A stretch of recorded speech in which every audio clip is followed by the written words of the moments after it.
This is the Kremlin, citadel of Russian communism. Looking at Russia, we might see it as a country to be studied, as we study other nations of the world. Yet we know that Russia today is regarded as a grave threat to our nation, to our freedom, to the peace of the world. Why so? What makes it a threat? Looking closer, we see a clue. Public display of giant portraits of communist leaders. These leaders, by their actions, have caused the world to stand guard. Here, in Russia, you see the reason why so many nations are building up their defenses. Here, in Russia, you see the reason why we are spending billions of dollars in defense production, why your family is paying the highest taxes in our history. The leaders of Russia tell us their only concern is the defense of their own nation. Is this so? Or are they ambitious for world conquest? Produced in collaboration with the Defense Department, it is one of thousands of propaganda reels created during the Cold War to mold the opinions of the American people. According to the dominant narrative, the Soviet Union was engaged in a massive conspiracy run out of the Kremlin. The goal, world domination. In light of this threat, the United States had no choice but to counter the Soviet menace with massive military spending and constant interventions in the internal politics of sovereign states around the world. In Iran, Prime Minister Mossadegh was overthrown in a coup d'etat after nationalizing oil reserves. In Guatemala, Jacobo Arbenz suffered a similar fate after engaging in land reform and supporting union rights. In the Congo, Patrice Lumumba was overthrown and executed after initially coming to the United States for help. In Grenada, the New Jewel movement was removed from power after military intervention. And in Chile, the democratically elected government of Salvador Allende was overthrown and replaced with a dictatorship. The interventions continued. In the Dominican Republic, the CIA overthrew the democratically elected Juan Bosch. Bosch had written a liberal constitution pledging support for unions, women, and the homeless. In Brazil, a CIA-backed coup overthrew the democratically elected labor government of João Goulart. As a contingency plan, the US drew up a scheme to provide a naval task force to intimidate Goulart's supporters.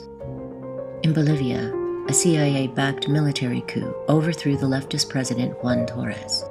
He was replaced by dictator Hugo Banzer, who banned all political parties and began a regime of torture and murder.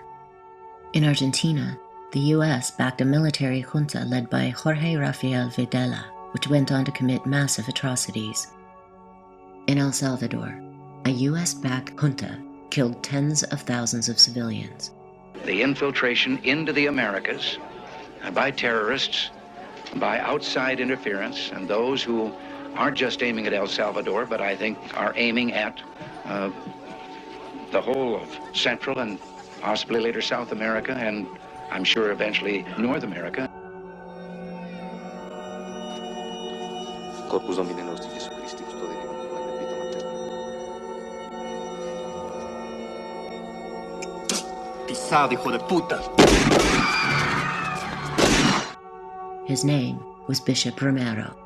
Unlike so many Christian leaders, he took seriously the idea that you cannot serve both God and money, and that it is the duty of every Christian to help uplift the poor. He was murdered by US-backed forces on March 24, 1980. Not content with murdering Romero, the death squads detonated a bomb at his funeral.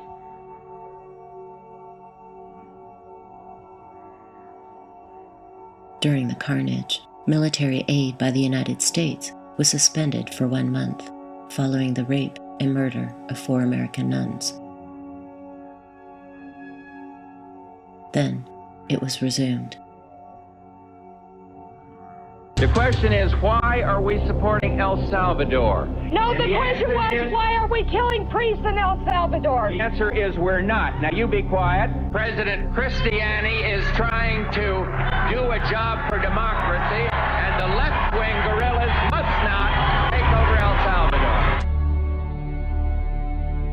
The most notorious intervention by the Reagan administration occurred in Nicaragua, where U.S. intelligence created the Contra Army. Correct, Mr. Secor, that from December 1984 until July 1985, you were engaged in selling arms to the Contras for profit. That's correct. Prior to the rise of the Sandinistas, members of the same family had ruled Nicaragua for over 40 years. The Somoza clan had monopolized almost every industry in the country, stealing millions from their own people. When Anastasio Somoza II was finally overthrown and fled to Miami, a U.S. intelligence report placed his net worth at nearly $100 million. Anastasio had been a particularly sadistic ruler. One of his favorite methods of execution was to throw dissidents from helicopters into the Masaya volcano. In 1979, the people revolted.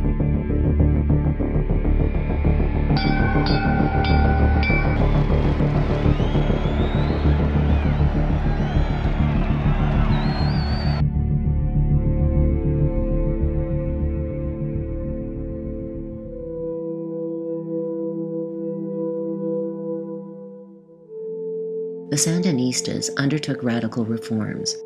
They established the first public education system for children, building thousands of schools and playgrounds.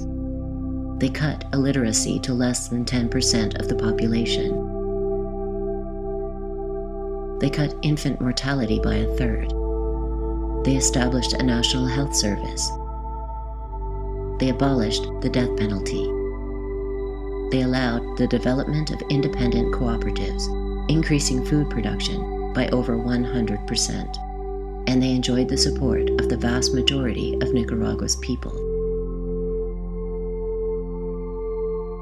This revolution was not made by a proletariat party. It was produced by a popular insurrection. Everybody took part in the destruction of the dictatorship.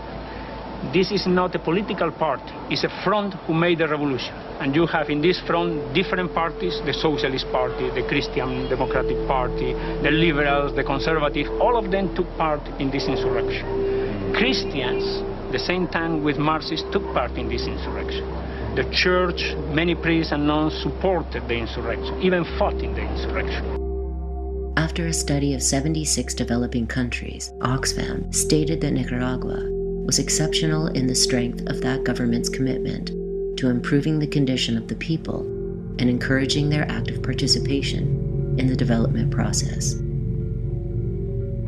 But it was not to last. Fearing that the Sandinista model may spread to other countries, former Treasury Secretary George Shultz called the Sandinistas a cancer right here on our landmass.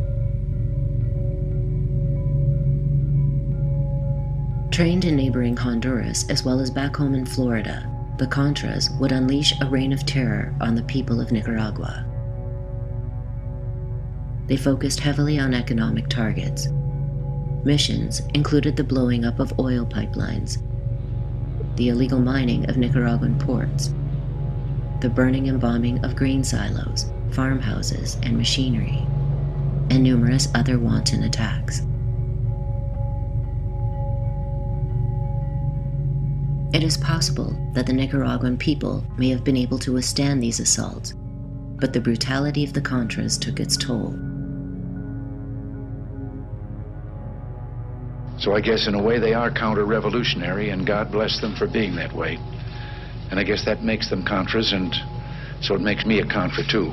As long as there is breath in this body, I will speak and work, strive and struggle for the cause of the Nicaraguan freedom fighters. A later Congressional Intelligence Committee revealed that the Contras had raped, tortured, and killed unarmed civilians, including children, and that groups of civilians including women and children, were burned, dismembered, blinded, and beheaded. There was an election here in Nicaragua in 1984, and I think most people have probably forgotten that, because there was a brilliant piece of agenda setting up in Washington, whereby they suddenly decided that the Sandinistas were getting MiGs into the country. And although the entire press corps down here knew that this wasn't true, because it had been announced in Washington, we were all obliged by our foreign editors and news desks to go running up to the port and investigate the arrival of these mythical and non-existent MiGs, and the whole election coverage was abandoned. So everybody had covered the entire campaign, but everybody ceased to cover the election itself, because Washington very cleverly changed the issue from the issue of democracy in Nicaragua to the issue of national security. The United States has circumstantial evidence suggesting that as many as a dozen Soviet MiG-21 jets may have arrived today at the Nicaraguan port of Corinto.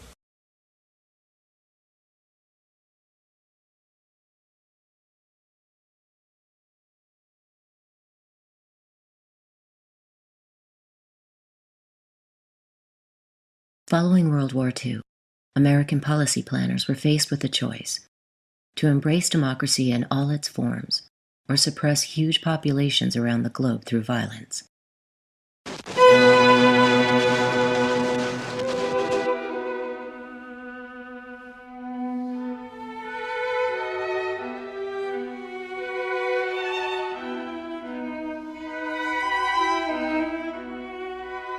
The first major test came from Greece. Rejecting the participatory government created by the anti-Nazi resistance during the war, both the British and Americans chose to support fascist elements that the resistance had been fighting only months before. The resulting civil war caused over 100,000 deaths. Though seldom acknowledged in official histories, Western elites had long supported fascism in Europe as a means of counteracting the left. You think we're going to win this war against Russian communism? Yes, I'm an American, Mr. Hazlitt. I'm not very good at being a pessimist. We can't afford to do anything which isn't honorable. The honor comes before peace, it comes before victory, it comes before anything else.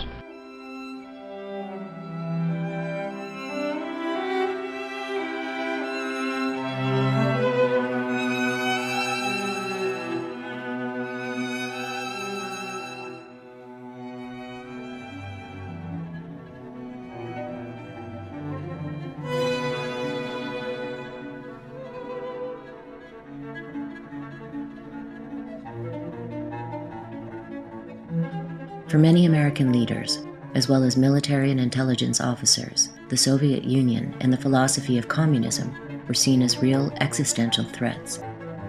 According to Philip Agee, one of the first CIA whistleblowers, the reading list at the farm, an advanced training facility for CIA officers, consisted almost entirely of critical books about the Soviet Union.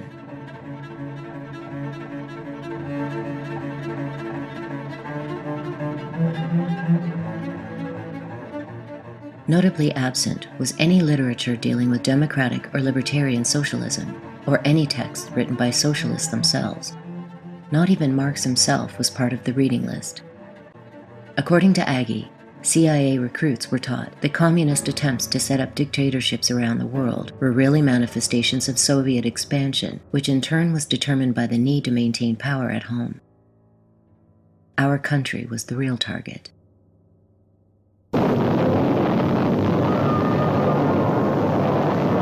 One of the most interesting things about propaganda is the relationship between what the propagandist believes and what he or she has to say. What we see is a system of propaganda in which the main propagandists believe what they're saying. They believe in what they're doing. They're acting for the greater good of humanity or whatever their particular cause is. And what happens in that kind of circumstance is a phenomena that some people call blowback. In other words, you come up with messages that are aimed at ideologies or worldviews, and you put them out, And then the messages come back to you as though they were truthful. Wars in particular, but self-destructive actions of all sorts. When the public sits back and looks at it later, they say, they'll ask yourself, how did they get into this foolishness? Well, part of it is this cycle of self-deception. When I joined the agency, I was a dedicated Cold Warrior who felt the agency was out there fighting for liberty, justice, democracy, and religion around the world. And I believed wholeheartedly in this. I just felt proud every day that I went to work because I was out at the vanguard of the battle against the international evil empire, international communist, the evil empire.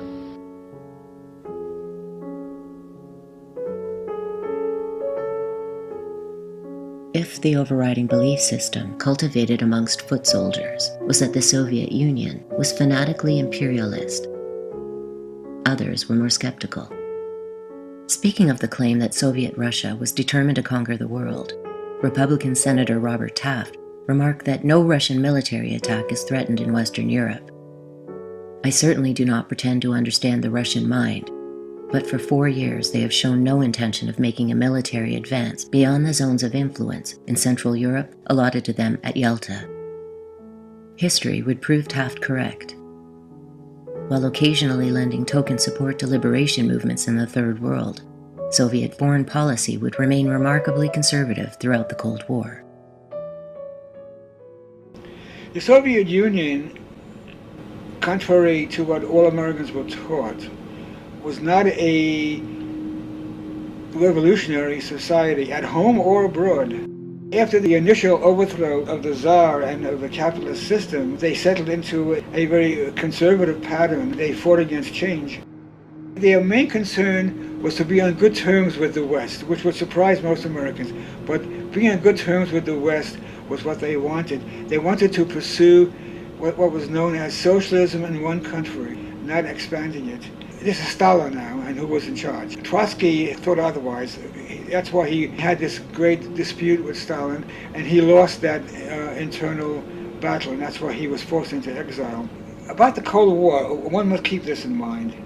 We're taught it was a struggle between the United States and the Soviet Union. I maintain that that's fallacious.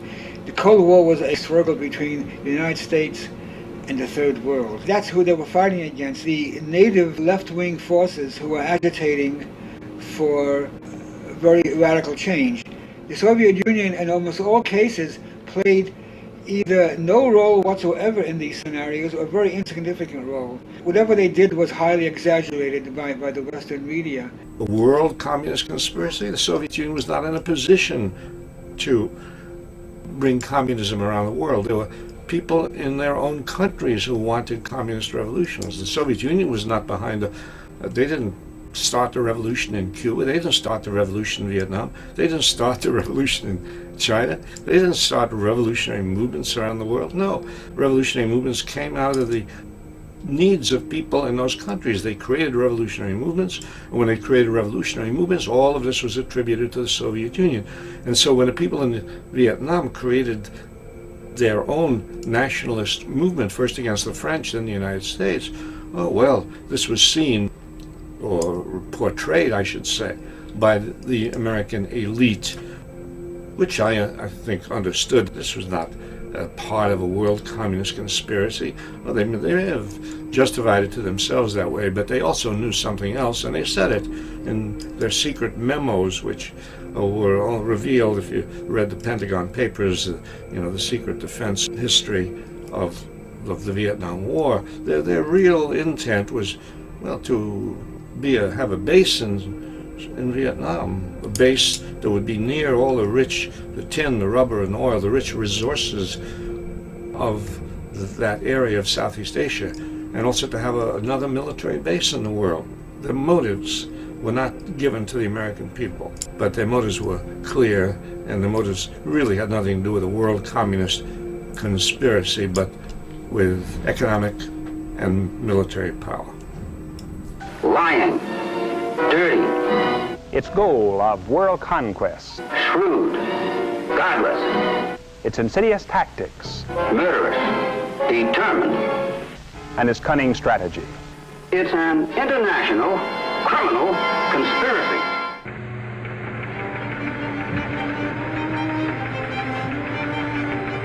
Numerous internal documents from the State Department, the Defense Department, the CIA, and other Western intelligence services reveal that many top policy planners were well aware that the international communist conspiracy was a myth.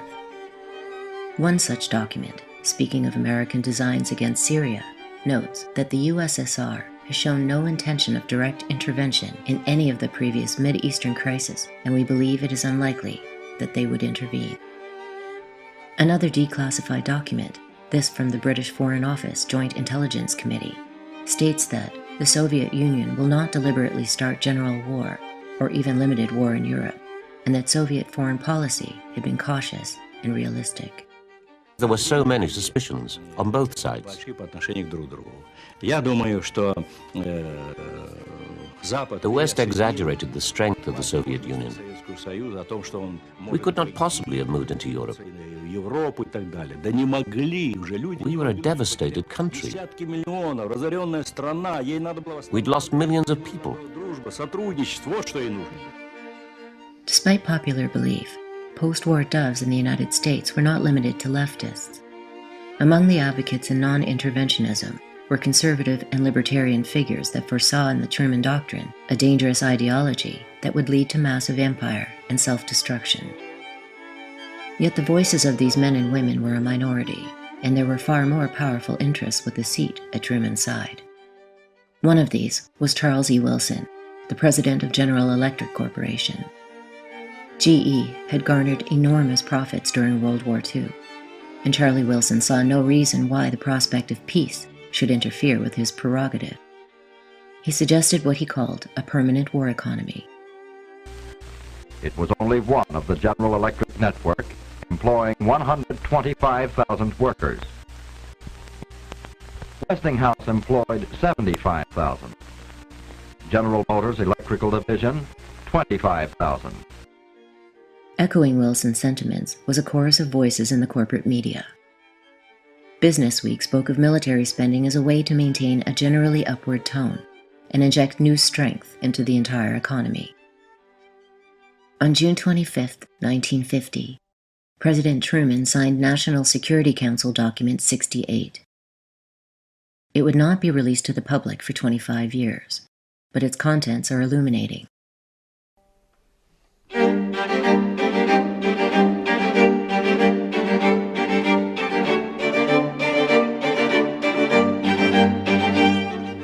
Military expenditures in the United States are the motor of the U.S. economy, and they have been that ever since about 1950. It's worth reviewing the history because that's where this crisis, I think, comes from, this sought-for, needed crisis. In early 1950, there was extreme worry at the highest levels of the Truman administration that the United States was likely to return to the conditions of the Great Depression of the 1930s. And so early in 1950, the decision was taken that this domestic economic problem was going to be solved through militarism. That is, through rearmament in the United States and through U.S. financing of the rearmament of Western Europe, particularly Western Germany. The document which provides the analysis of the world at that time and the U.S. place in the world and the internal situation in the United States was top secret for 25 years. In 1975, it was accidentally or through error released and published. It is known as NSC 68. It was written by NSC, standing for National Security Council. It was written by Paul Nitze, and it is a very detailed document. The main operative conclusion, though, was this. This is a quote from the document. The United States and other free nations will, within a period of a few years at most, experience a decline in economic activity of serious proportions unless more positive governmental programs are developed. Well, the solution adopted, those more positive governmental programs, was expansion of the military.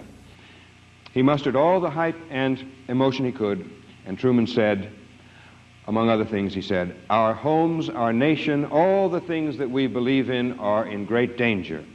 This danger has been created by the rulers of the Soviet Union." In his speech, he also called for massive increases in military spending for U.S. and European forces quite apart from the needs in Korea. Well, there was no threat from the Soviet Union. They were still rebuilding from the rubble of World War II, in which they had lost 20 million people.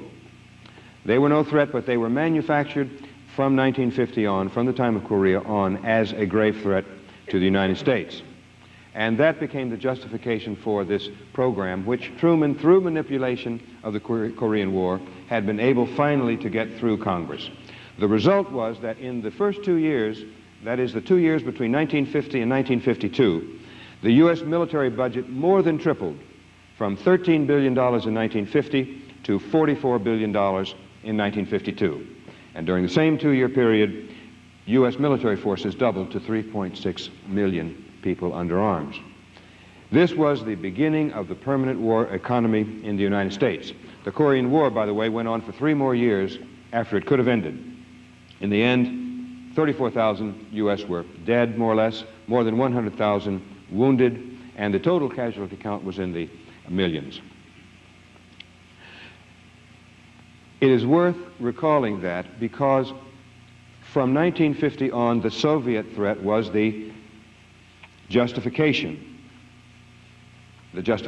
for the permanent war economy and the justification for these enormous military expenditures.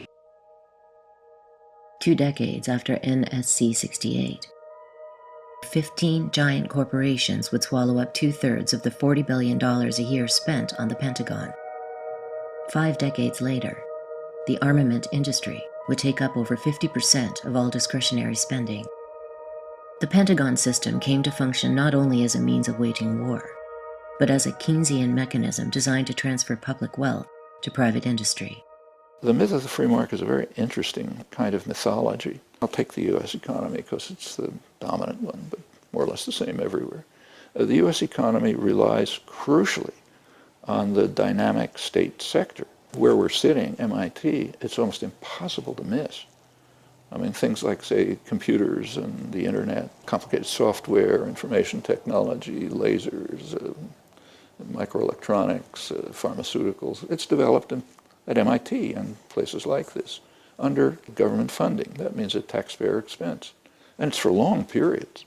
I mean, computers and the internet are supposed to be at the heart of the high-tech economy now. They were in the public sector for about 30 years before they were handed over to private enterprise to make profit from.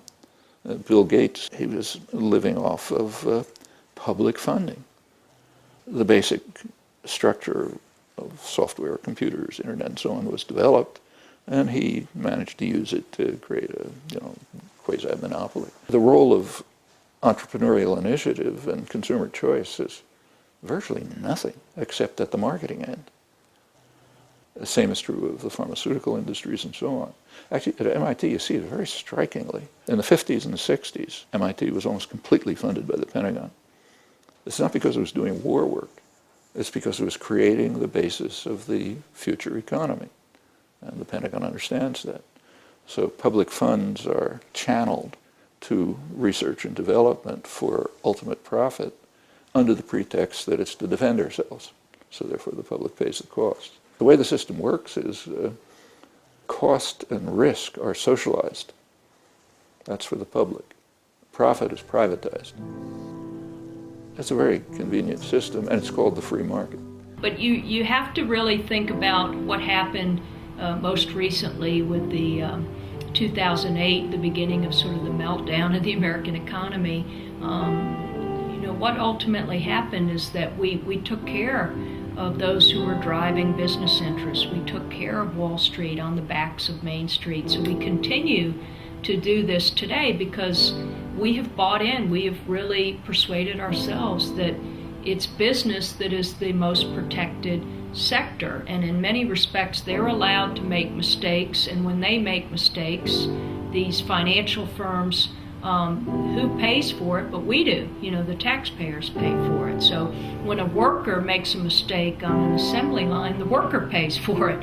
He might lose his job or maybe will get demoted. But that's an individual result, whereas, at the business level, this is all part of kind of feeding into these American ideals of who we are. The business sector or the military sector, they often work very much interlocked, and there's still no other country on the planet that is so militarized as ours is the United States. It's really kind of almost this sleeper effect, and it's often what we say about sort of propaganda, you know, the fish isn't aware of the water surrounding it.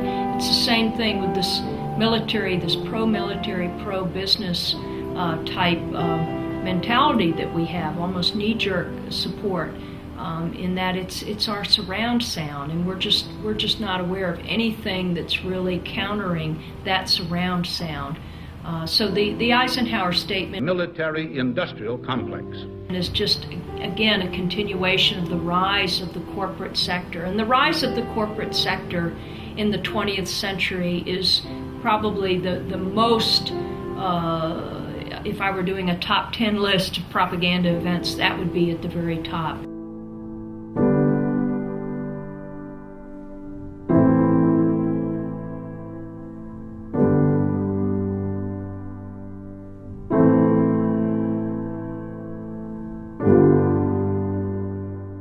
We see it now, its tentacles have really just taken over through into entertainment, into virtually every sector of our society, including education. We've had a corporatization of education, so that what results is that in everything you do, there has to be a bottom line effect to it.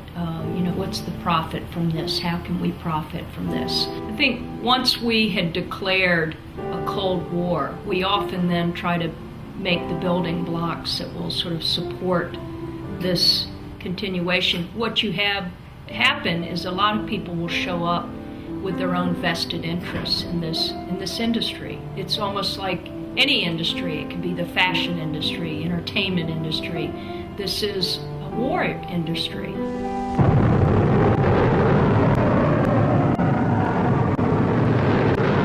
Trident 1, a powerful new 3-stage missile with a range of 4,000 nautical miles, capable of delivering multiple warheads to widely scattered targets. Someday, jet aeroplanes will be invisible to radar waves. Imagine man-made moves helping us to communicate. Tomorrow, electronic highways in the sky will guide air travelers safely to their destination. Year after year, Lockheed Martin takes the most amazing ideas about the future and makes them fly.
The new system of perpetual war would create economic growth, but a special kind of economic growth.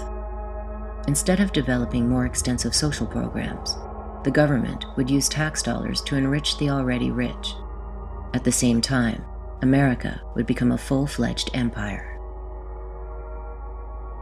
CIA whistleblower John Stockwell would describe the Cold War enemy as follows: far more Catholics than communists, far more Buddhists than communists. Most of them couldn't give you an intelligent definition of communism or of capitalism. My expertise, as you know, is CIA, Marine Corps, 3 CIA secret wars. I had a position in the National Security Council in 1975 as the chief of the Angola task force running the secret war in Angola. It was the 3rd CIA secret war I was part of. The National Security law creating the National Security Council and the CIA, as you know, was passed in 1947.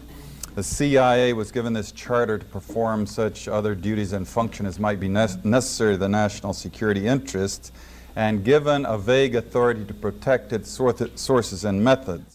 And I think it was in the mid-'80s that I coined this phrase, the Third World War, because in my research I realized that we were not attacking the Soviet Union and the CIA's activities. We were attacking people in the Third World.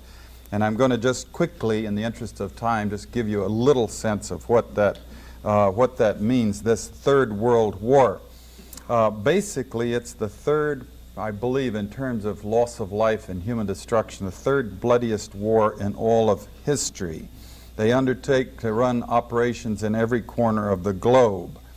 They also undertook the license of operating just totally above and beyond U.S. laws. They had a license, if you will, to kill, but also they took that to a license to smuggle drugs, a license to do all kinds of things to other people in other societies in violation of international law, our law, and every principle of nations working together for a healthier and more peaceful world. Meanwhile, again, they battled to convert the U.S. legal system in such a way that it would give them control of our society. Now, we have massive documentation of what they call the secret wars of the CIA. We don't have to guess or speculate. We had the Church Committee investigate them in 1975, gave us our first really in-depth, powerful look inside this structure. Senator Church said in the 14 years before he did his investigation that he found they had run 900 major operations and 3,000 minor operations. And if you extrapolate that over the whole period of the 40-odd years that we've had a CIA, you come up with 3,000 major operations and over 10,000 minor operations.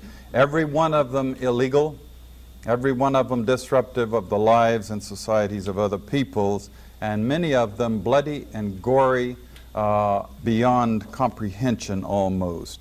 Extensively, we manipulated and organized the overthrow of functioning constitutional democracies in other countries. We organized secret armies and directed them to fight in just about every continent in the world. We encouraged ethnic minorities to rise up and fight, people like the Mosquito Indians in Nicaragua, the Kurds in the Middle East, the Monks in Southeast Asia. We have organized, and we still do, and fund death squads in countries around the world, like the Treasury Police in El Salvador, which are responsible for most of the killing of the 50,000 people just in the 80s, and there was 70,000 before that. Trying to summarize this Third World War that the CIA, the U.S. national security complex with the military all interwoven in it in many different ways, has been waging. Let me just put it this way. The best heads that I coordinate with studying this thing, we count at least minimum figure 6 million people who've been killed in this long 40-year war that we've waged against the people of the Third World.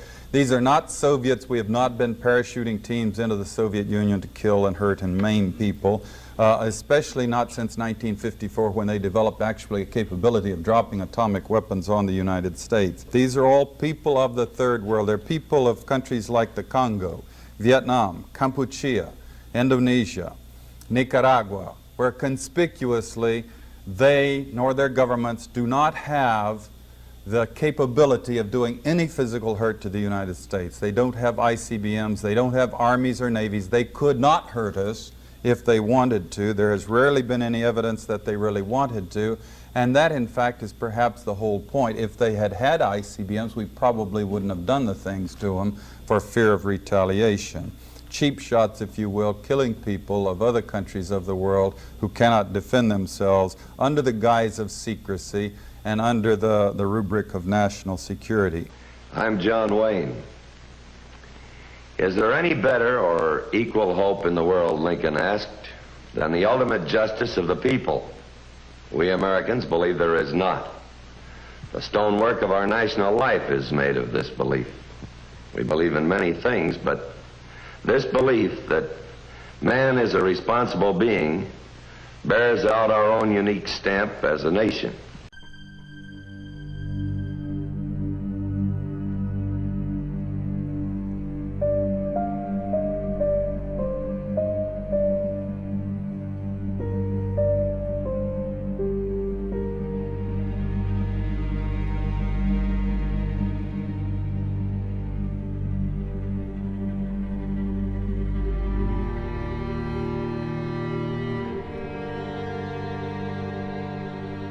Imperialism is the process of empire. It's more than just dominion and control. Imperialism is when the dominant interests of the empire country go out and they expropriate the land, the natural resources, the labor, and the markets of another country for the benefit of the rich of the imperial country, and sometimes for the benefit of a collaborating, controlling class in the colonized country. Imperialism today no longer means direct colonization. You have what's called neo-imperialism, which involves not taking over the country and planting your flag and conquering it, but it involves simply moving in and dominating its economic and political life. The fundamental contradiction in world society over the last few centuries has been between the haves and the have-nots. It's been between a dispossessed majority in the world, disproportionately concentrated in the third world, in the former colonized world, and the powerful states and the elites that benefit and control those powerful states in this world system. And depending on what moment in the last few centuries we've been talking about, there's always been one or another way in which that contradiction has been ideologically framed. So it was ideologically framed as the manifest destiny, the superiority of the Anglo-Saxon race and its destiny to rule the world before there was any such thing as communism or the Soviet Union. Then it was framed as anarchists that are going to create an anarchic society still before the Soviet Union came into existence. During the Cold War, the principal way in which the war of the rich and powerful against the poor majority of the world was framed was a struggle against communism. Then the Cold War comes to an end and it's a struggle against international drug trafficking.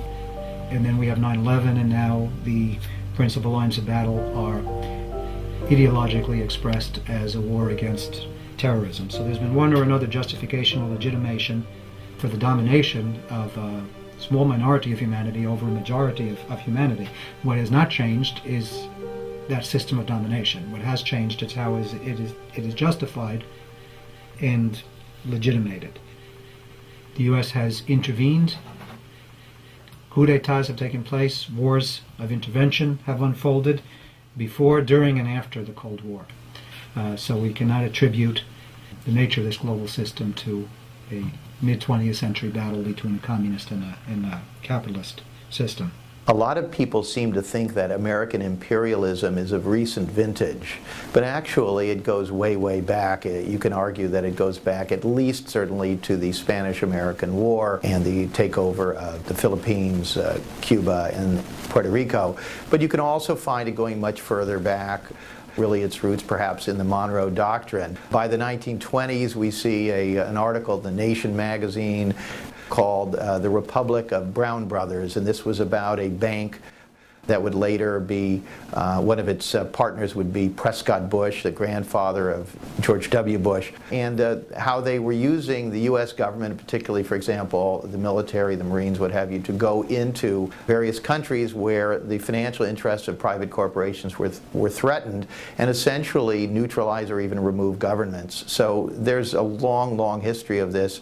Always, we are being told, serving the interests of the American people. Questionable whether it served the interests of these corporations, always. Again, we can go back to Haiti. The best example was, historically, has been Haiti.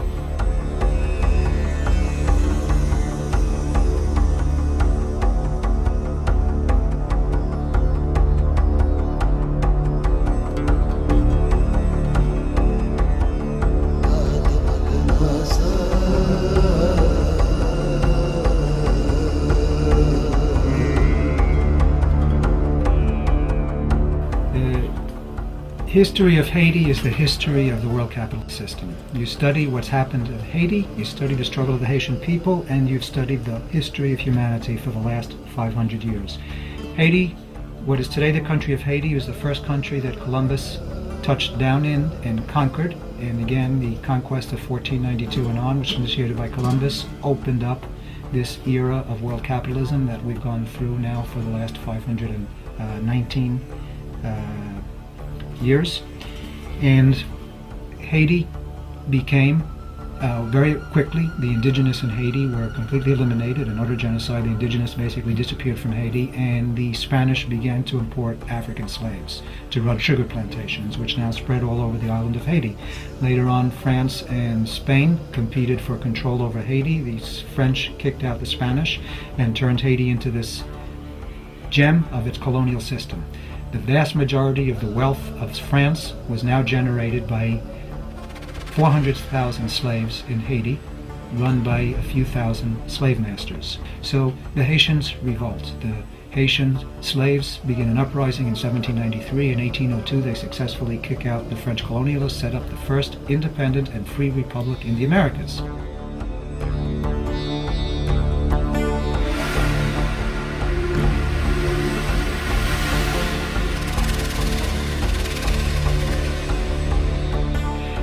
I say independent and free because the United States sets up an independent republic in 1776, but not a free one based on slavery in half of this of the U.S. republic. And as a result of setting up an independent and free republic on the basis of the one successful slave rebellion in the Americas, the powers that be in the world capitalist system unleash on Haiti terror and misery and punishment the likes the world has never seen.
In 1986, the Haitian people have another uprising. This is 300 years, almost 300 years after their first uprising against slavery, and they throw out Baby Doc, and after a series of fits and bouts, there's free elections held in 1990. The person that wins those elections is Aristide. And Aristide begins to transform these structures that have been molded over nearly 500 years, these structures of colonialism, these structures of economic backwardness, these structures of domination. And what's the result? The army stages a coup d'etat with the support of the United States and of France and the other great powers in the world. And Aristide is forced to flee. He comes back in 1994. He's not allowed to really make any of the substantive changes that he was trying to make. He finishes up his term. He's then re-elected a number of years later in 2000, and he's not allowed to finish out his term. He again tries to make this the mildest of changes in these structures that have been put in place over several centuries.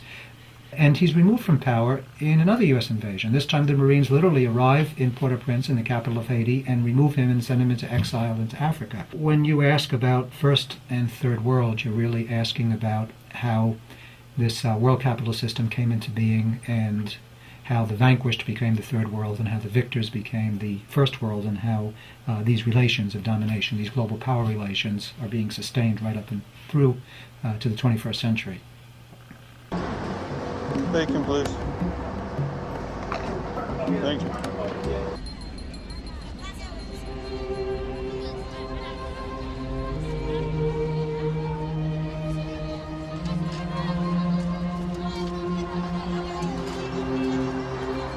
These people are saying that they would rather get shot instead of move, so be ready for some resistance. The Haitian police said they're going to take him in and charge him with trespassing and suspicious activity. Jamaica give me job. He give me morning, give me go and make it. Back up! Tell them to get in the single file line. Get in the single file line. Get in line. Come on, let's go. Hey! Let's go. Duncan, number 1. Don't mess with me. Let's go.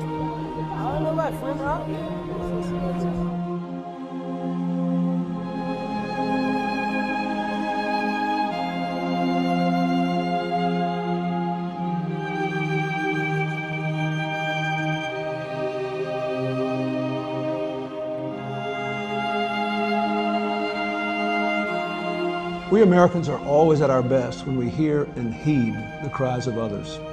When confronted with massive human suffering, Americans have always stepped up and answered the call to help.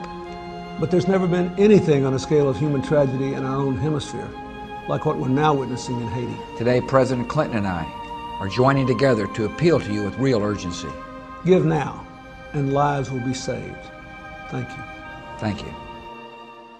Bill Clinton and George Bush would later help to organize relief efforts after a disastrous earthquake struck Haiti in 2010. Yet, if it weren't for the actions of Clinton and Bush while in office, the Haitian people may have been able to create infrastructure that would have significantly reduced the terrible human toll of the earthquake. As it turned out, the aid itself was grossly insufficient.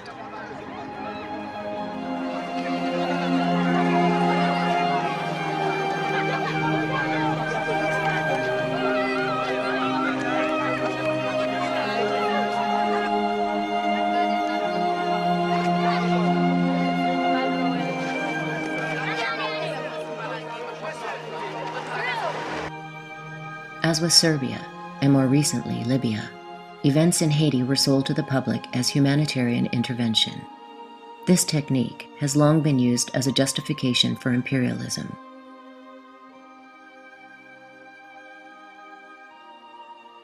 Originally, the idea was to civilize the savages, then to promote what was termed democracy. In the early 20th century, General Smedley Butler described with remarkable candor his actual role in the U.S. Army. I helped make Mexico, especially Tampico, safe for American oil interests in 1914. I helped make Haiti and Cuba a decent place for the National City Bank boys to collect revenues in. I helped in the raping of half a dozen Central American republics for the benefits of Wall Street. I helped purify Nicaragua for the International Banking House of Brown Brothers in 1909 to 1912. I brought light to the Dominican Republic for American sugar interests in 1916. In China, I helped to see to it that Standard Oil went its way unmolested. Butler summed up his message with 4 simple words. War is a racket.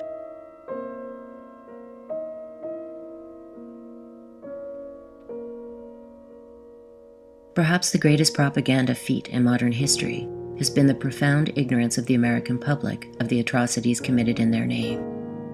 This did not occur by accident. Diplomatic historian Richard Immerman observes of President Eisenhower that he took it as an article of faith that America's strength and security depended on its maintaining access to, indeed control of, global markets and resources, particularly in the Third World. He also notes that Eisenhower rejected the notion of an international communist conspiracy as the product of paranoid imagination. Unfortunately for the American public, a paranoid imagination was exactly what Cold War propagandists desired in their target audience. John Foster Dulles, brother of CIA Director Allen Dulles, proclaimed after World War II that, in order to make the country bear the burden, we have to create an emotional atmosphere akin to wartime psychology. We must create the idea of a threat from without. Senator Arthur Vandenberg was more blunt.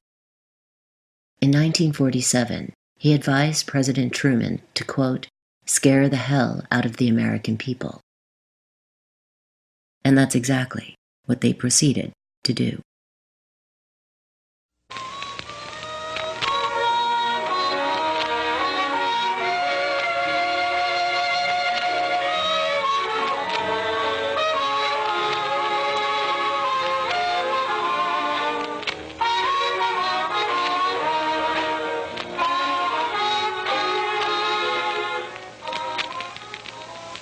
Ladies and gentlemen, here is the latest bulletin from the Intercontinental Radio News, Trenton, New Jersey. It is reported that at 8:50 p.m., a huge flaming object, believed to be a meteorite, fell on a farm in the neighborhood of Grover's Mill, New Jersey, 22 miles from Trenton. We have dispatched a special mobile unit to the scene. We take you now to Grover's Mill, New Jersey. Ladies and gentlemen, this is Carl Phillips again, out at the Wilmot Farm, Grover's Mill, New Jersey. I guess that's it. It's cylindrical shape. Something's happening. Ladies and gentlemen, this is terrific. The top is beginning to rotate like a screw, and this thing must be hollow. He's moving! Gentlemen, it's indescribable. I can hardly force myself to keep looking at it. It's alive and dripping from its rimless lips. It seems to quiver and pulsate, and the monster, or whatever it is, can hardly move. It seems weighed down by possibly gravity or something. The thing's... Wait a minute, something's happening. Humped shape is rising out of the pit. I can make out a small beam of light against a mirror. What's that? There's a jet of flame springing from that mirror, and it leaps right at the advancing men. It strikes them head on. Oh, Lord, they're turning into flames. The whole field's caught up by the woods, the barns, the gas tanks of the automobiles, spreading everywhere. Coming this way now. It is perhaps the single most famous radio broadcast in human history. The night before Halloween in 1938, thousands of people became panicked when Orson Welles interrupted a regularly scheduled program to broadcast a fictitious news account of alien invaders. Though many listeners found the idea of an alien invasion ridiculous, they were equally frightened at the prospect that Germans were invading under the guise of little gray men. One of the reasons for the effectiveness of the broadcast was Welles's use of late-breaking news bulletins, which audiences associated with updates of Nazi aggression in Europe. In fact, I know they were. That texture was closer. What do you think, Mr. Wilson? But they have come to consider... I'm, of course, surprised that the H.G. Wells classic, which is the original for many fantasies about invasions by mythical monsters from the planet Mars. I'm extremely surprised to learn that a story which has become familiar to children through the medium of comic strips and many succeeding novels and adventure stories should have had such an immediate and profound effect upon radio listeners. The public's response to the broadcast was of intense interest to communication theorists and social psychologists. One example was the Princeton Office of Radio Research, established by a grant from the Rockefeller Foundation. It created a 10-page interview questionnaire given to several study groups. The data was used to write a report entitled Invasion from Mars, a study in the psychology of panic. It was studied up one wall and down the other by various social scientists trying to get a handle on what is the impact of radio broadcasting, and most particularly what is the impact of fear in radio broadcasting, to what extent are either individuals or crowds of people affected by things they hear on the radio. This was of intense interest in the United States. It's important to keep in mind that over across the ocean during exactly that same time period, the Nazis had come to power in Germany. Goebbels, who was a propaganda minister, was highly effective at using radio to shape crowds, to shape political movements, this type of thing. The common thread, though, is that political elites in both countries were deeply interested in how to use the medium to advance their own interests.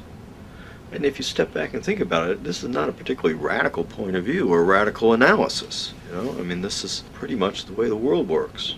At least in the United States responded in different ways. It's because on the one hand, they were worried that if crowds of people took things into their own hands, quote unquote, that would be dangerous. On the other hand, it in some ways provided great promise, because it held out the possibility is that if you could figure out how to turn that key, then the crowds would do what you wanted them to do. If the War of the Worlds broadcast demonstrated the power of radio to instill terror in the public, it was the Nuremberg rallies that would perform the same function for the moving image. The idea for the rallies came from Ernst Hamstangl, who had previously attended Harvard University and written several songs for Harvard's football team. Hamstangl proposed using Harvard pep rallies as models for a demonstration of Nazi solidarity. What emerged was an awesome display of obedience to power. In 1934, filmmaker Leni Riefenstahl chronicled one of the mass spectacles in her film, Triomphe des Willens, or Triumph of the Will. Her artful techniques earned acclaim not only from propaganda minister Joseph Goebbels, but film critics throughout the world. Ultimately, however, Ms. Riefenstahl's work presents but one piece of the Nazi puzzle. Weltanschauungskrieg is German, and it means worldview warfare. The activists who were most committed to Nazi principles would confront other parts of the society and say, well, you have the wrong worldview. So this worldview warfare was a way in which they went about consolidating their hold on German society, in Nazifying universities, in Nazifying companies, or cultural institutions, or churches. That was worldview warfare. You could call it propaganda, but it wasn't propaganda in the narrow sense of the term, like simply radio broadcasts or something. This is not just publicity. This is not just persuasion in the sense of what somebody on radio has to say. This is a whole range of techniques, from religious or pseudo-religious techniques, evangelism, to exploiting the psychology of fear, to exploiting tensions between races and ethnic groups, use of terror, use of violence. It's a whole range of applied manipulation of people. When war finally did break out between Nazi Germany and the United States, Wild Bill Donovan, who was a Wall Street guy, who was great friends with the president, who was strongly anti-Nazi German. He was not a pro-Nazi ideologue. But he looked at what the Nazis were doing with this worldview warfare. He believed that it was successful. And so he tried to come up with an American version of the same sort of thing.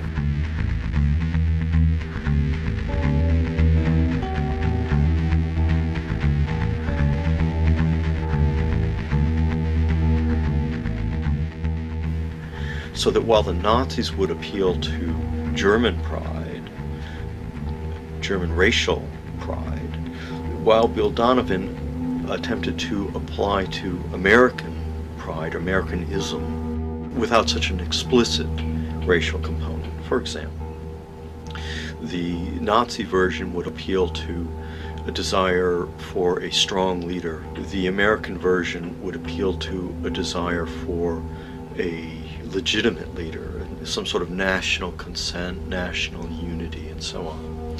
So I'm not saying that these are the same things. What I'm saying is that these are two different approaches to a single problem, or to a similar problem.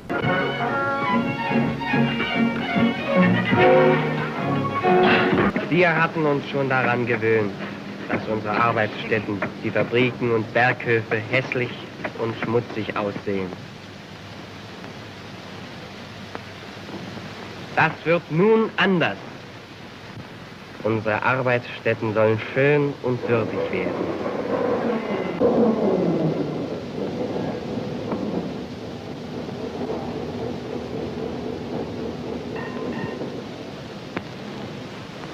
Es geht hier nicht um Äußerlichkeiten. Der Betriebsführer muss erkennen, dass noch wichtiger als die Maschinen die Menschen in seinem Betriebe sind.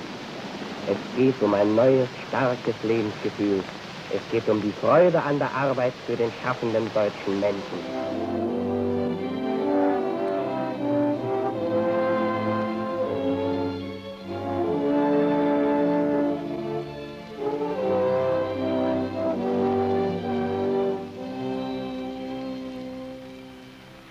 We are shareholders in the greatest enterprise on earth, the United States of America, unlimited. Our strength lies in the character of our people, young in heart, independent in thought and nature, skilled of hand. American enterprise has harnessed fire and water, wind, sun, and soil to produce an abundance of everything. During the Cold War and beyond, the moving image would transmit the American Weltanschauungskraft to millions of citizens through small, flickering screens. Well, television is the perfect propaganda medium because television really appeals to emotion. And it's a very powerful medium. People, see something on television, we actually internalize it. If you grew up in the 50s and somebody says, what did you think of Ward Cleaver? Anyone who watched television can imagine, we can picture in our minds, Ward Cleaver is the father of young Beaver and Leave It to Beaver, as clearly as we can see our own parents. Dad, it's funny. What's funny? Well, whenever we cook inside, Mom always does the cooking. But whenever we cook outside, you always do it. How come? Well, it's sort of traditional, I guess. They say a woman's place is in the home, and I suppose as long as she's in the home, she might as well be in the kitchen. I would say that the TV news has shown itself to be probably the worst source of information across the board. And there have been some interesting studies that document this. I mean, for one thing, if you ever look at transcripts from TV news programs, they always look sort of weird without the visuals. And sometimes it's even hard to really get the gist of the story. You sort of need the whole gestalt. But the first thing you notice is that there's very little information actually imparted in TV news. It's not a long script. But after that first Gulf War, for instance, the University of Massachusetts Amherst did a study to see how public opinion was affected by news coverage of the war. And what they found was that people who watched the most coverage of the first Gulf War were convinced that they knew the most about the war, were the most likely to support the U.S. war to drive Saddam Hussein out of Kuwait. But in an actual test, when asked to give factual responses to questions about the war, were actually tended to know the least and get the most information wrong. When it came to foreign policy in the post-war era, there was one central theme. The Russians were coming.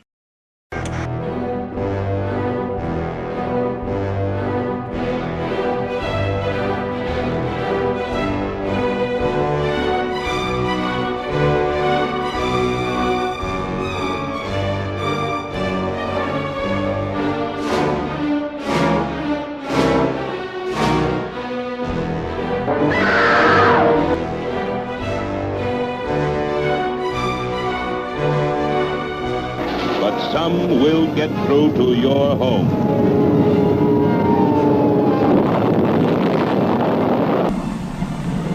This, our country and all its people, could be in danger of nuclear attack.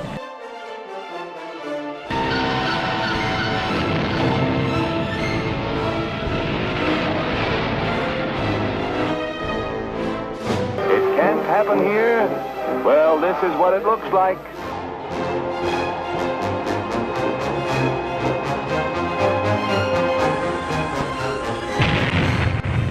flash and the heat wave. Then the blast tears away part of each roof. Let's see it again in stop motion. They're here already! You're next!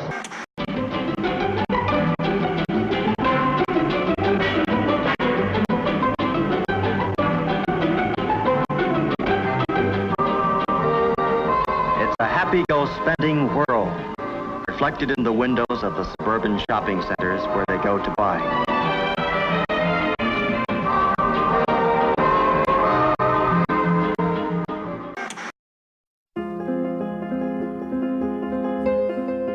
At least as important as news programming in molding public opinion has been the motion picture.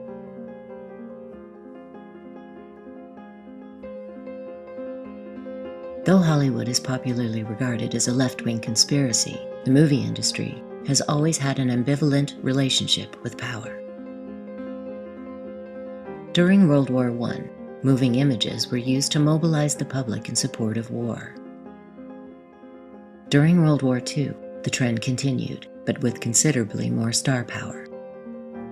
In 1956, the Joint Chiefs of Staff met with John Ford, John Wayne, and Marion Cooper to brainstorm the subject of what they called militant liberty. By the time Top Gun was released in 1986, the American Navy was setting up recruiting booths outside theaters. The Pentagon routinely loans out military hardware to film projects. Here are a few recent examples. The United States government just asked us to save the world. Beam me up, Scotty. In a speech tonight in Moscow, the president issued a direct challenge to terrorist nations But the around the question world. remains, what are the risks involved in such a bold policy?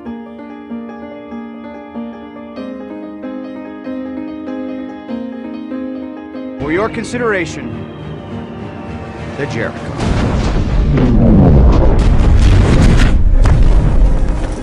Sir Ridley Scott's Black Hawk Down was given similar support. This might help to explain why the character of John Grimes is not shown raping a 12-year-old Somali girl as he did during the mission portrayed in the film. Nobody asked to be a hero. It just sometimes turns out that way. Equally revealing are films that were turned down by the Pentagon.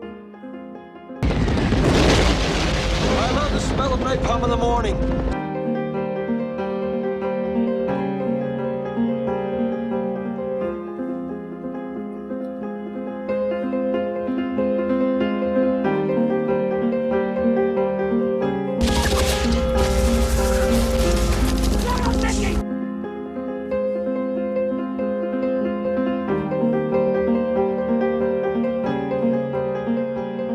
I can no longer sit back and allow communist infiltration, communist indoctrination, communist subversion,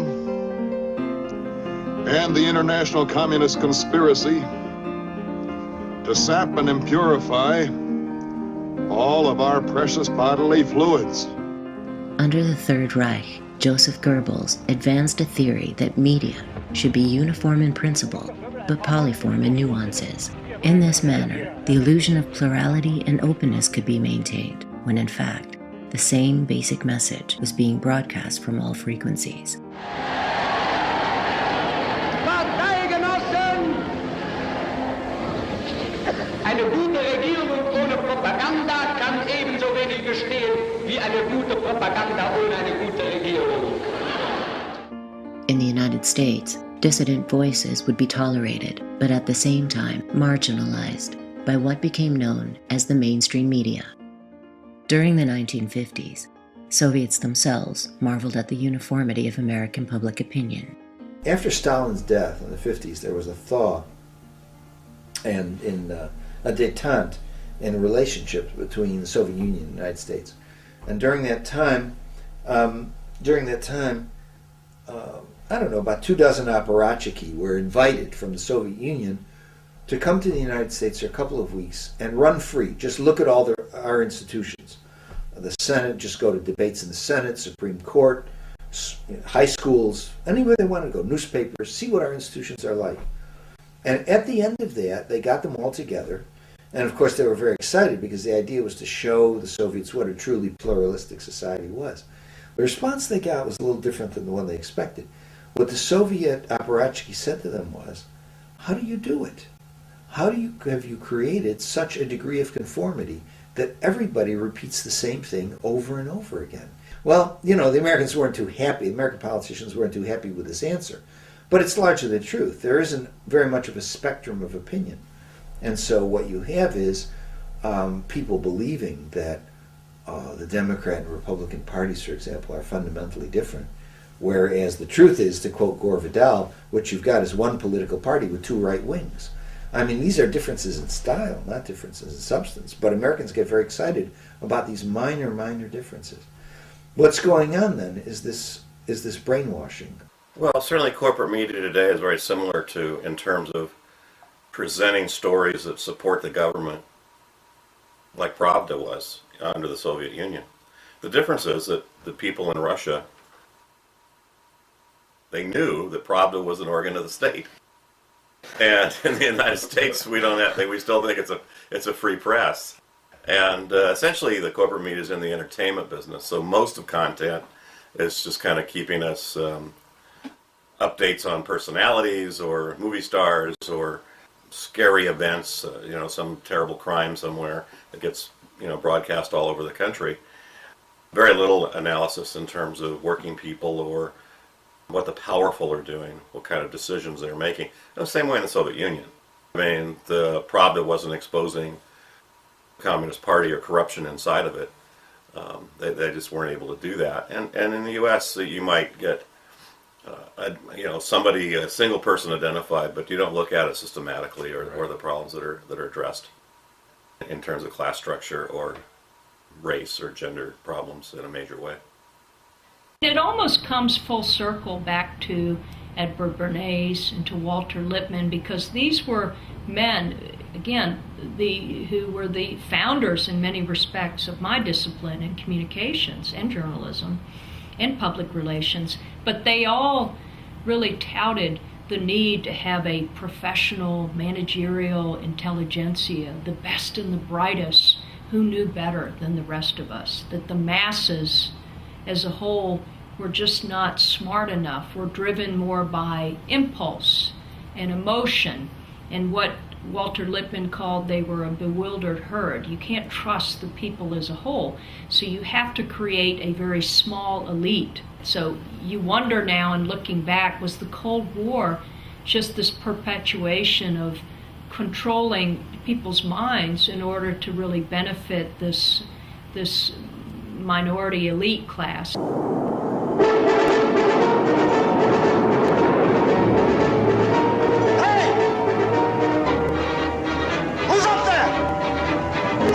Pictures! Who's up there?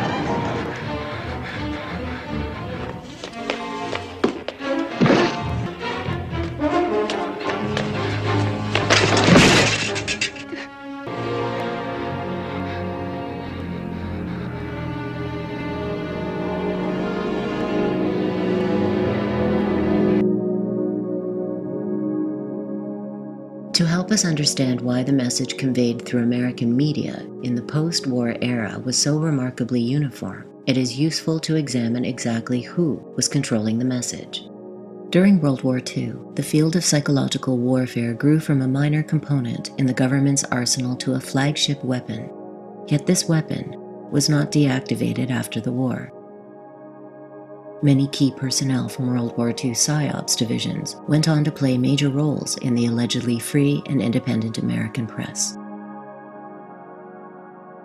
The country has been demobilized, at least to some extent, after the war. What happens? Leading lights in the OSS, for example, included the publishers of Life magazine, key editorial people in Reader's Digest, Time Life, William Paley, president of CBS, who was a OSS man during the war and worked specifically with the psychological warfare side of the U.S. effort in World War II. He goes into back to Wall Street and is president of CBS. And CBS then, under his leadership, works closely, hand in glove, with what were CIA propaganda operations, such as Radio Free Europe, Radio Liberty, and so forth. And with basically both the overt and the clandestine side of U.S. military operations throughout the Vietnam period and later. Edward Barrett, who was chief of PSYWAR during the early 1950s, he was a noteworthy media figure in his own right. He later became the dean of the Columbia Graduate School of Journalism. There are many other examples along these lines, and what it points to, and you can read this in their memoirs, is a network of people whose relationship was forged during World War II, and in a common political warfare effort against a specific enemy, Nazi Germany or Imperial Japan, that took that sensibility about media being able to operate both in war and peace, and use that and forge that as the mainstream media in the United States in the wake of World War II. Do you have any people being paid by the CIA who are contributing to a major circulation American journal? We do have people who submit pieces to American journals. Do you have any people paid by the CIA who are working for television networks?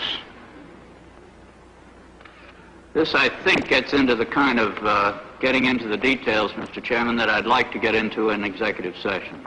Do you have any people being paid by the CIA who are contributing to the national news services, AP and UPI? Well, again, I think we're getting into the kind of detail, Mr. Chairman, that I'd prefer to handle in executive session. One of the most important figures in the new media empire was Henry Luce, the founder of Time magazine. An early supporter of fascism and a member of the elite secret society Skull and Bones, Luce had written in 1941 of an American century in which the United States had the right to exert upon the world the full impact of our influence for such purposes as we see fit and by such means as we see fit.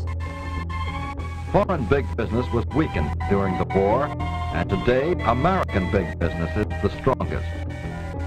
And they have a dream: to dominate the world. They call their dream the American century. The American century means the century of big business instead of the century of the common people. After the fall of the Soviet Union, Luce's theory would be rebranded as the Project for a New American Century. The latter document laid out a program for full-spectrum dominance of the U.S. military across the entire planet. Following in Luce's footsteps was C.D. Jackson, who had served as deputy chief at the Psychological Warfare Division at Supreme Headquarters Allied Expeditionary Force. After the war, Jackson became managing director of Time Life International. According to journalist Carl Bernstein of Watergate fame, Jackson was Henry Luce's personal emissary to the CIA. Jackson would play a significant role in what became known as Operation Mockingbird, a blatantly unconstitutional program by the new intelligence agency to buy influence at major media outlets. Media assets were created at ABC, NBC, CBS, Associated Press, Reuters, Hearst Newspapers, Scripps Howard, and virtually every other major news organization. We had been contacted by the CIA. As a matter of fact, by the time I became the head of the whole news and public affairs operation in 1954, ships had been established.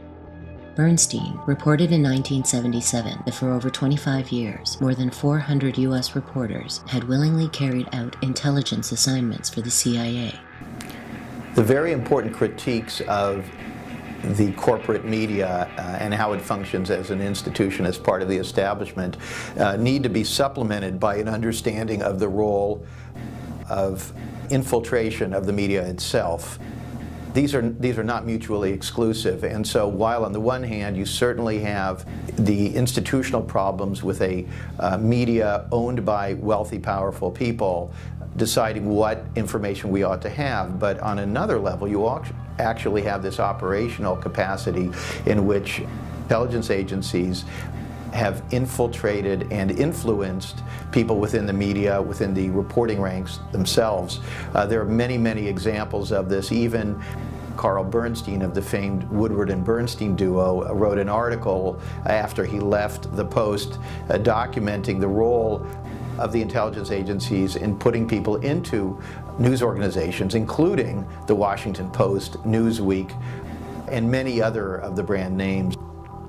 If you look at the relationship between media organizations and national security agencies in the early Cold War years and in the early 1950s, the characteristic was there are two different bodies of people, two different groups, and but they had a common mission in mind, a common conception of what patriotism was, common conception of what the enemy was, and so forth and so on. And so it was really rather simple for CIA agents to go to their old buddies and say, look, the country needs you, and here's what we need you to do. Or alternately, if one of their buddies in the media was getting too out of line as to the discussion of, well, what should U.S. policy about Yugoslavia be, or other Cold War era controversies of that sort, to have a meeting with them and sit down and say, look, we think you're out of line, and you're doing this bad thing because you're raising this and this question, and we think that you should not do that. So there was that type of social pressure and cooperation. Okay, let's fast forward to the present day. That same type of relationship does still exist. What happened here was a PSYOPs campaign, an incredible government propaganda campaign whereby Donald Rumsfeld and Tory Clark, the head of public relations for the Pentagon, designed a program to recruit at least 75 former military officers. As your report said, most of them now lobbyists or consultants to military contractors, and insert them beginning in 2002, before the attack on Iraq was even launched, into the major networks to manage the messages, to be surrogates, and that's the words that are actually used, message multipliers for the Secretary of Defense and for the Pentagon. And this program continues right up to now. And is the essence of this that what they did was what the Pentagon did was illegal? Yes, what they did was illegal. Now, the Pentagon might contest that, but we've had various laws on the books in our country going back to the 1920s. It is illegal for the U.S. government to propagandize citizens in this way. In my opinion, this war could have never been sold if it were not for this sophisticated propaganda campaign. And what we need is congressional investigation of not just this Pentagon military analyst program, but all the rest of the deception and propaganda that came out of the Bush administration and out of the Pentagon that allowed them to sell and manage this war. Well, we want to keep this, for the purposes of this discussion, focused on this particular report. And the war in Iraq goes forward for 3, 4, 5 years before questions that were obvious even before the war began to be discussed in the public debate.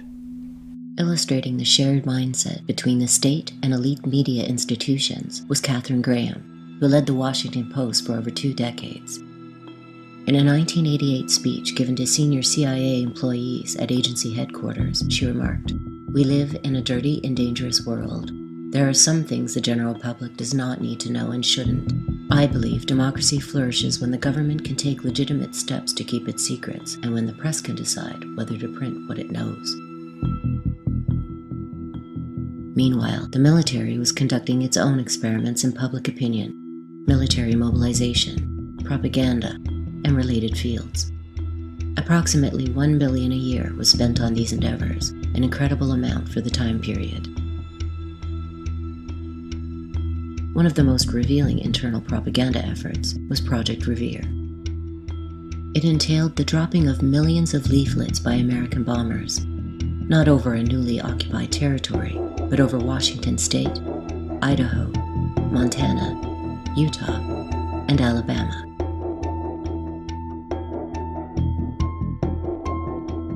To have airplanes drop leaflets in Louisiana and in the northern states of the United States saying, essentially, warning, this could be a bomb, this could be a Russian bomb. We need to have people to sign up for watch centers that will watch the skies for Russian bombers, and in this way we will protect ourselves. Call such and such a number and you can join this team. And they would dump millions of these leaflets on rural communities and small towns in these areas of the country. And then the scholars would go in there and see, well, how many people called the watch center? And what happened when kids picked it up? Did the kids take the leaflet to their parents, or did the kids just throw it away? If a parent picked it up, did they take it to their church or school or business, or did they just keep it at home? And so this was all studied out. This was both a propaganda, it was a study of how propaganda works, and it was also a propaganda event in its own right. And that was aimed at the American public at the height of the Cold War with a message of potential fear and devastation to see how they would respond. The realities of warfare at that time were that Russian planes could not reach Europe often, much less the United States. They simply did not have that capability, the technically capability, and the military organizations knew it. But nevertheless, the projected fear of war was used to eventually push the bomber gap into becoming a major political issue of the era and a major source of funding for the agencies that were running this propaganda study in the United States. Continuously, the American elite had to keep the American public frightened about foreign enemies, in this case communism, and the American Congress had to also be kept intimidated. There was always some gap they could point to between the US and the Soviet Union. There was in some sequence or other, a bomber gap, a laser gap, and a missile gap. There was always some gap, which if we didn't fill in and overcome, would lead to a terrible war where we would be at a great disadvantage. That was the idea behind these gap warnings. So there was always had to be some warning of some great danger abroad. And of course, that has not changed at all today. Let there be no doubt. America is determined to prevent Iran from getting a nuclear weapon, and I will take no options off the table to achieve that goal. And we believe he has, in fact, reconstituted nuclear weapons. No question we have said that Saddam Hussein possesses biological and chemical weapons. We know where they are. They're in the area around Tikrit and Baghdad. The Soviet Union has been busy. They've been busy in terms of their level of effort. They've been busy in terms of the actual weapons that they've been producing. They've been busy in terms of expanding production rates. They've been busy in terms of expanding their institutional capability to produce additional weapons at additional rates. They've been busy in terms of expanding their capability to increasingly improve the sophistication of those weapons. I'm not saying with certainty that the Russians are coming. I'm saying the trends are here. I'm not saying the Russians are 10 feet tall. I'm saying they used to be 5'3". They're now 9.5, and they're growing. Year after year after year, they've been demonstrating that they have steadiness of purpose, that they're purposeful about what they're doing.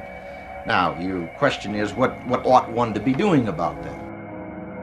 If, For domestic purposes, the Cold War was largely an exercise in propaganda.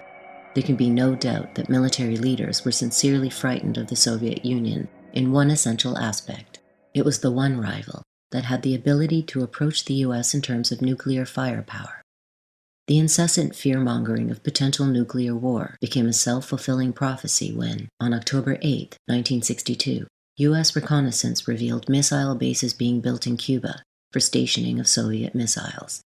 Privilegiados los parásitos y los hijos de los parásitos que quieran enarbolar la bandera. Guantanamera, Guajira, Guantanamera, Guantanamera, Guajira, Guantanamera. Yo soy un hombre sincero, de donde crece la palma. Yo soy un hombre sincero, de donde crece la palma. Antes de morir me quiero echar mis versos del alma. Guantanamera, Guajira, Guantanamera, Guantanamera, Guajira, Guantanamera. Mi verso es de un verde claro y de un carmín encendido. Mis versos es de un verde claro y de un carmín encendido. Mi verso es un ciervo herido que busca en el monte amparo. Guantanamera, Guajira, Guantanamera,